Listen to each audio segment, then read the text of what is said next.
এবাৰ আমি বিকাশ চৌধুৰীৰ কথা বলছি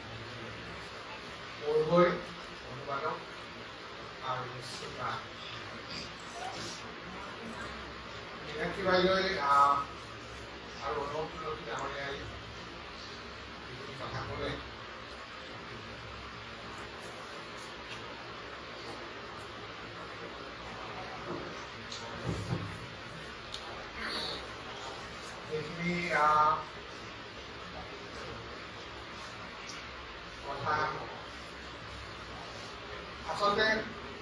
মই কেনেকৈ কথাখিনি উপস্থাপন কৰিম ধৰিব পৰা নাই কাৰণ প্ৰথম কথা হৈছে আমি সাহিত্যত মই ছাত্ৰ হিচাপে কৈছোঁ দুই ধৰণৰ প্ৰক্ৰিয়া দেখা পাওঁ এটা হৈছে আমি কবিগৰাকীৰ ব্যক্তিত্ব তেখেতৰ জীৱন তেখেতৰ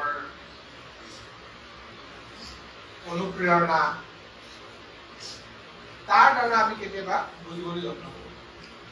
আৰু কেতিয়াবা তেখেতৰ কবিগৰাকীৰ লিখনিৰ মাজেৰে মানুহজন জানিবলৈ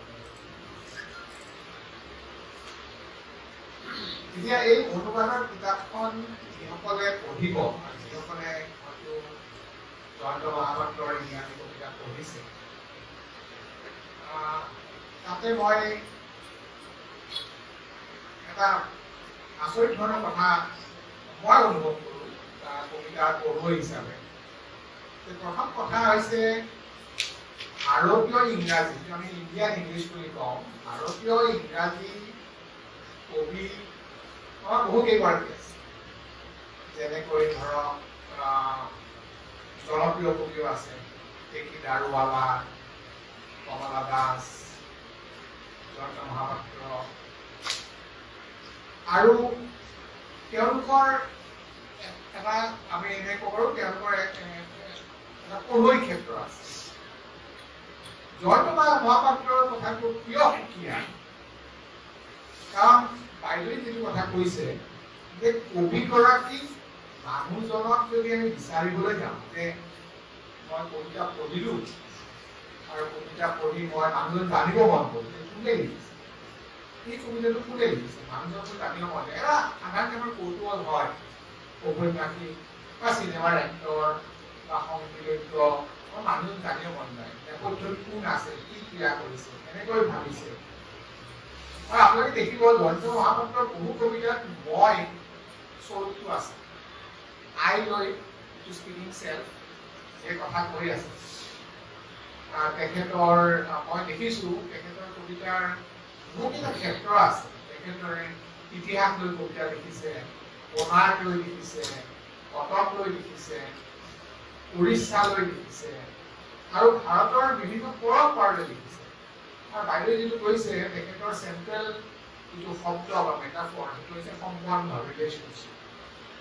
কিন্তু আমি যদি সেইটোৰ আধাৰত যদি আমি আগবাঢ়ো যে তেখেতে হিউমেনিষ্ট কবিতা লিখিছিল মানৱীয়তাৰ কথা লিখিছিল হয় লিখিছিল কিন্তু তাক আমি সামৰিব নোৱাৰো এতিয়া আৰু এটা কথা আহে যে আমি ক'ব পাৰোঁ যে তেখেতে সামৰিব নোৱাৰাৰ কাৰণ এটা হৈছে যে তেখেতে আধুনিক কবিবিলাকৰ দৰে দুৰ্বৈধ্য যে টান কবিতা লিখে কবিতাৰ বিষয়বস্তু অলপ জটিল মোৰ এটা কথা মই ইয়াতে পঢ়ি থাকোঁতে এজনী ছোৱালী এনেকৈ আহিছে আহি পেলাই সেইটো সোমাইছে আলোচনাটো ওলাই গৈছে মোৰ এইজনৰ পুস্তকৰ কথাটো মনত পৰিছে আমাৰ ইয়াত প্ৰভাষণ হৈ আছে in a way they are witness to history but they chose to ignore it আমি ইয়াতে এটা অনুষ্ঠান পাতিছোঁ জয়ন্ত মহাপাত্ৰৰ কথা আমাৰ কাৰণে ইমান গুৰুত্বপূৰ্ণ তেওঁলোকৰ কাৰণে এক্সিষ্টে নকৰোঁ এই ধৰণৰ কথালৈও কিন্তু তেখেতে কবিতা লিখিছে কি ধৰণে আমি আমাৰ জীৱনটো চলি থাকে প্ৰবাহিত হৈ থাকে আৰু কোনোবাৰ কাৰণে হয়তো গুৰুত্বপূৰ্ণ নহয় কোনাত নামৰ কবিতাটো তেখেতে এটা শেষকে টুকা দিছে এইটো ইয়াত আছে অনুবাদ কৰা হৈছে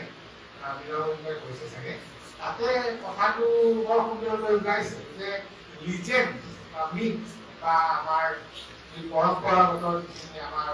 ধাৰণা বা কথা সেই কথাবোৰ কেনেকৈ কবিতাৰ মাজলৈ আহে আৰু কেনেকৈ আহিব পাৰে তেখেতে এই কথাখিনি কবিতাৰ মাজলৈ অনা নাই গতিকে মই সেইটো খুব ইণ্টাৰেষ্টিং পাওঁ এখন কিতাপ আছে ৰেইন অফ ৰাইটছ তাতে তেওঁৰ কেইটামান কবিতা আছে কিছুমান তেওঁৰ বিদেশৰ পৰিৱেশৰ কবিতা আছে তাতে কিছুমান কথা তেওঁ গণনা কৰি আছে মানে তাতে তেওঁ ঠিক অন্তৰ্ভুক্ত কৰা নাই আৰু পঢ়িলে হাডছন ৰিডুৰ তেওঁ এখন চিঠি ওলাইছিল তাৰ পৰা বৰিষ্ঠা বুলি তাতো সেই কথাটো তেখেতে লিখিছে যে কি ধৰণে এখন স্থান বা এখন ঠাই বা স্পেচ এটা সংস্কৃতি কি ধৰণে আমাৰ আপোন হৈ পৰে আৰু কিদৰে তাক আমি আক্ষৰিকভাৱে বিন্যাস কৰিব নোৱাৰো কিদৰে তাক লিখিত ৰূপত আনিব নোৱাৰো গতিকে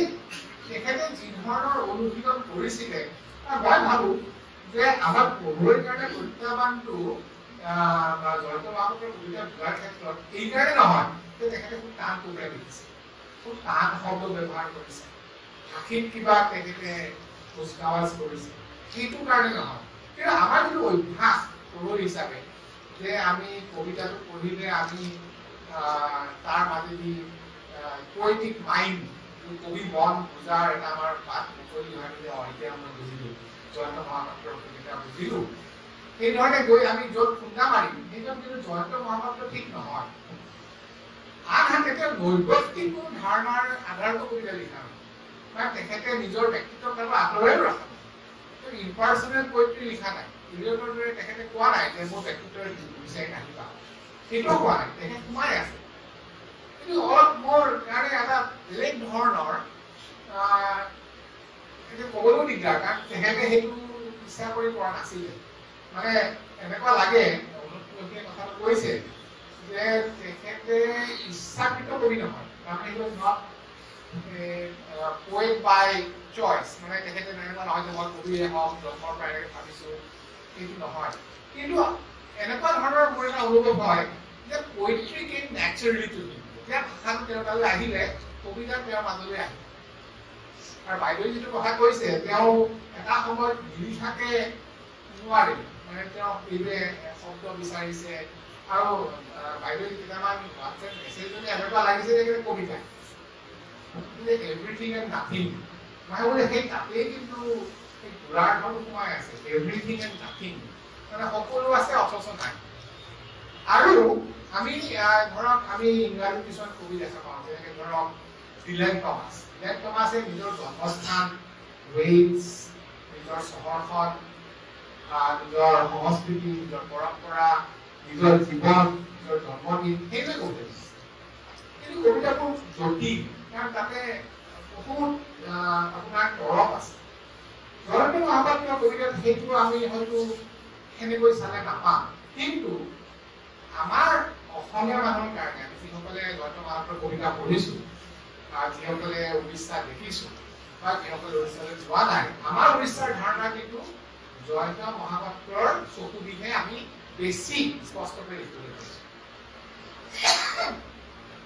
আৰু এটা কথা মন কৰিব তেওঁ এক হিচাপত খুব পৰম্পৰাগত কবি ট্ৰেডিশ্যনেল পয়েট মানে ট্ৰেডিশ্যনেল পয়েট্ৰি লিখিছে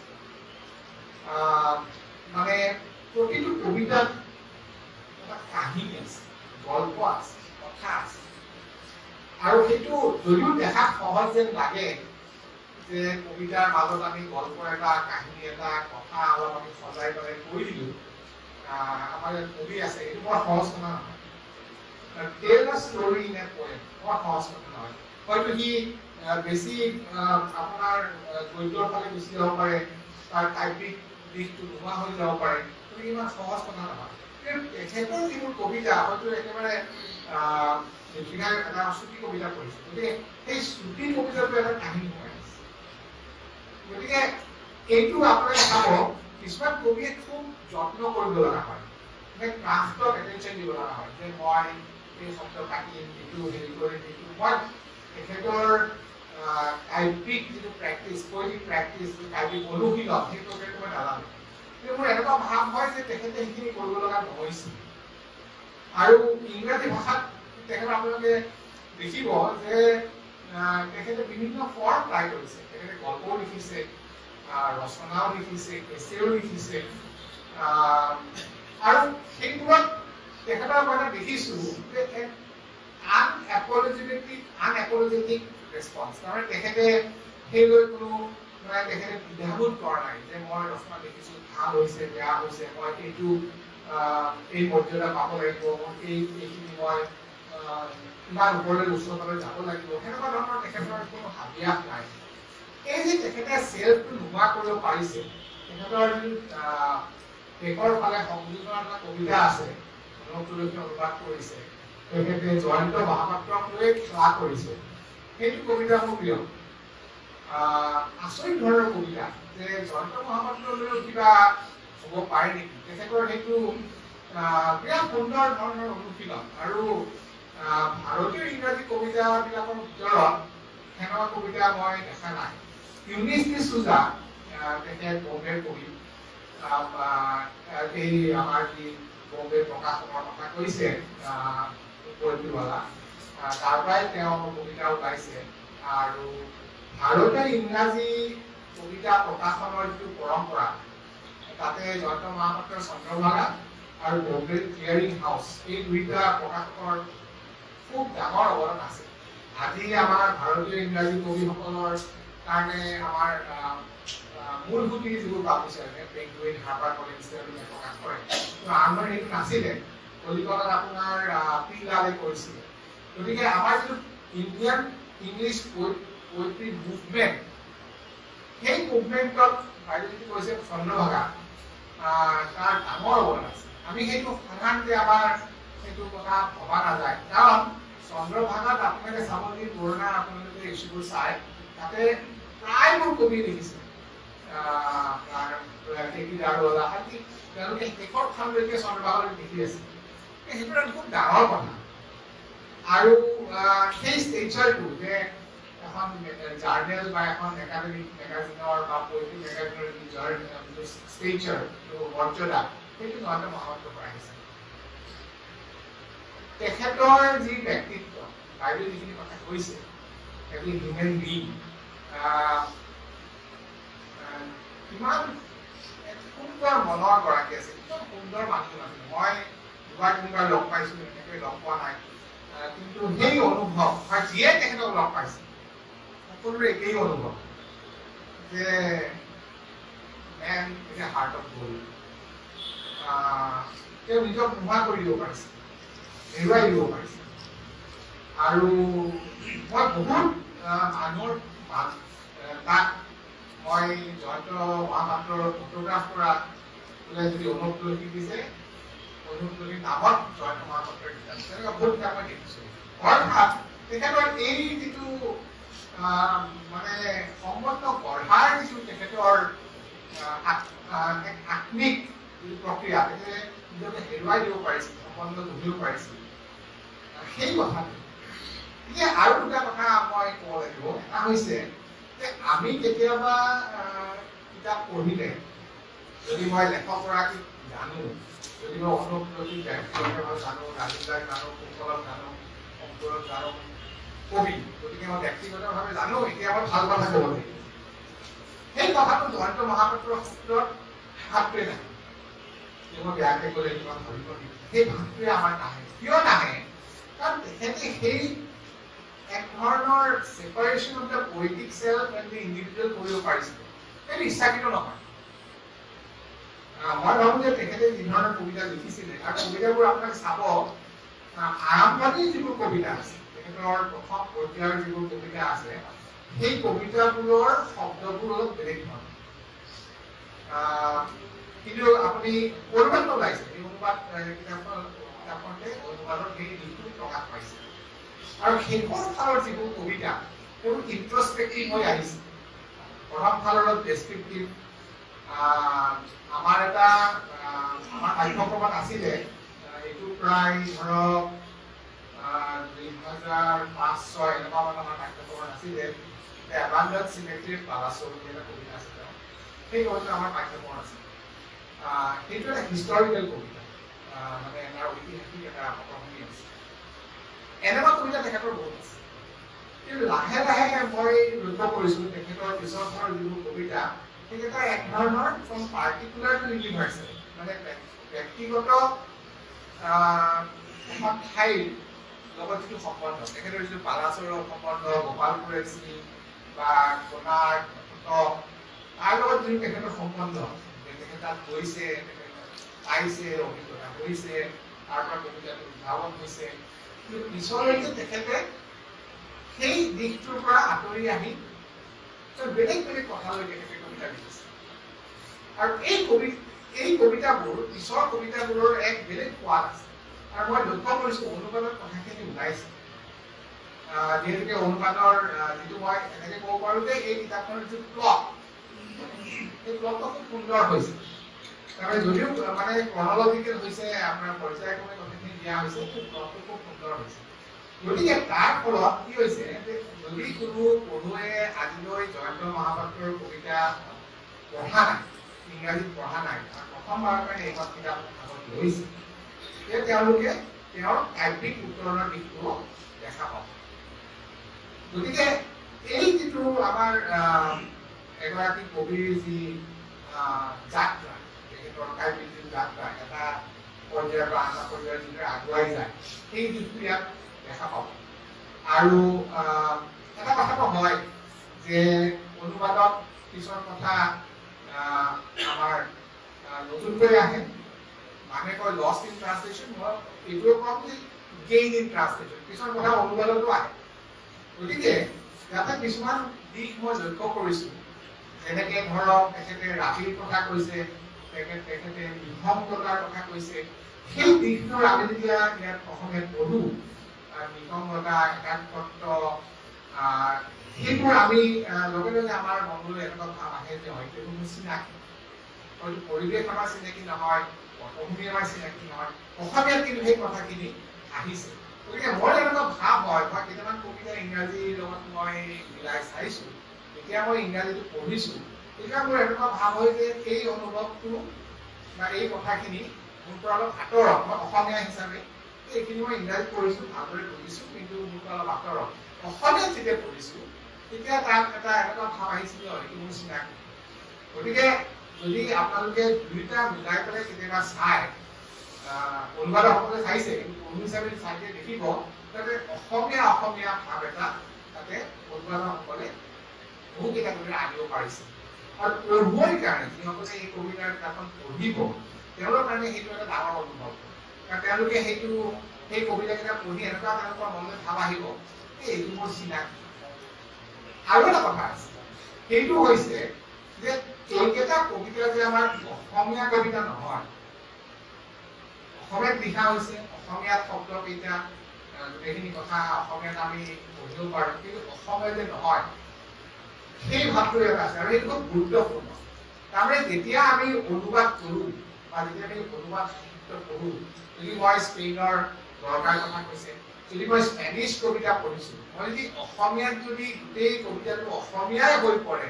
স্পেইন যদি নোহোৱা হৈ যায়, তেতিয়া তাৰ স্বৰূপে নাথাকিব। গতিকে ইয়াতে সেই ভাৱটো আছে যে ইয়াৰ অসমীয়াত লিখা হৈছে, অসমীয়াত আমাৰ আগত আছে, অসমীয়া অনুভৱটো আমাৰ মাজলৈ আহিছে, অথচ সেই কবিতাৰ যিটো মূল তাৰ স্বকীয়তা, যিটো ইংৰাজী স্বকীয়তা, সেই কথাখিনিও যে আছে। সেইকাৰণে মই ভাবো যে অনুবাদ কেইটা মই নাজানো ইয়াতে এডিটিঙৰ কি প্ৰক্ৰিয়া হৈছে, হয়তো তাত ড্ৰাফ্ট কৰা হৈছে, তাতে হয়তো এডিটৰে হয়তো অনুবাদৰ লগত কিবা কথা পাতিছে, হয়তো লাইন কাটিছে, হয়তো তাক লৈ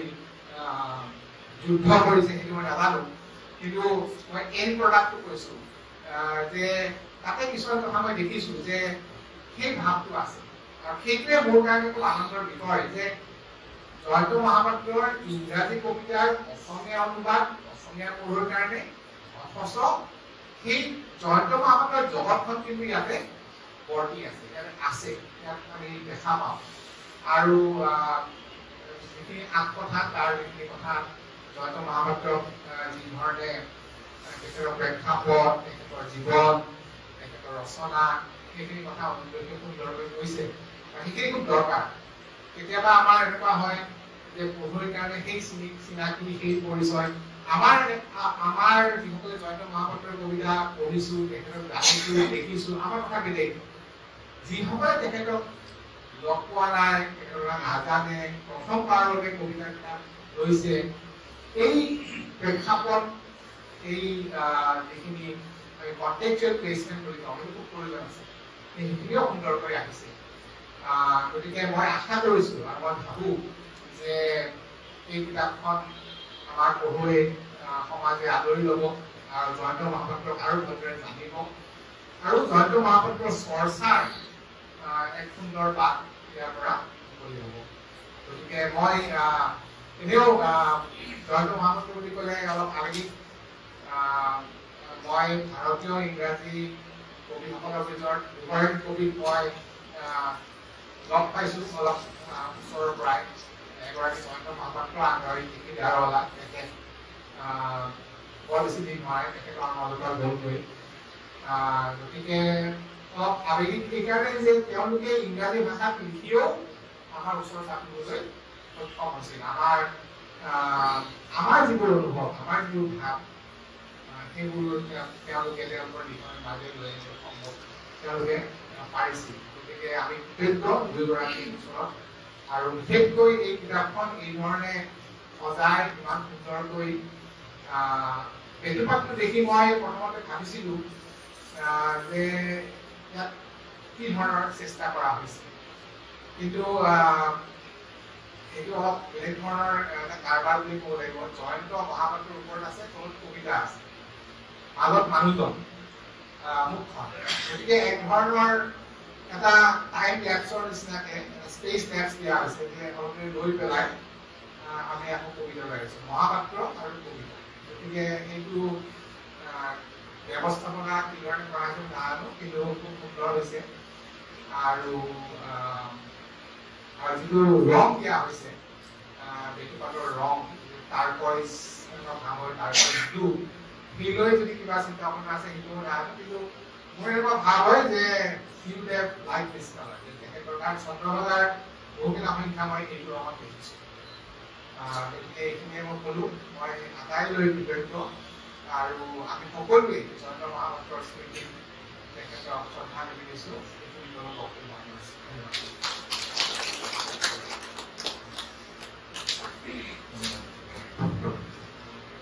অনুভৱী পাঠকৰ পৰা কিতাপখনৰ মন্তব্য আমাক আটাইকেই কিতাপখনৰ লগত জড়িত নিশ্চয় কৰিছে